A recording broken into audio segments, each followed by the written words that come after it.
Ito ang mga mother. Dito ginanap ang Mother's Recognition sa Family Day. Magsisimula doon banda. Napakahaba ang pila ng mga mothers. Dahil ngayon ang recognition ng mga mothers for this Mother's Month.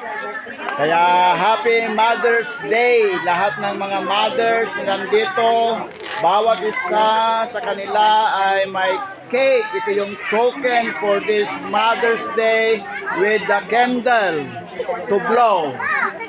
Okay, handa na ba kayo na mag-blow sa cake natin?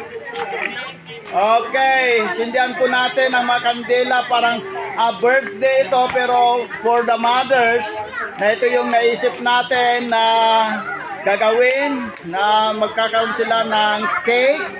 Ito yung kanilang hinahawakan ngayon na bilang tanda na sila ay napakahalaga sa kanilang pamilya, ng kanilang Panginoon sa buhay nila at pundasyon sa kanilang pamilya ay walang iba kundi ang Panginoong Hesukristo.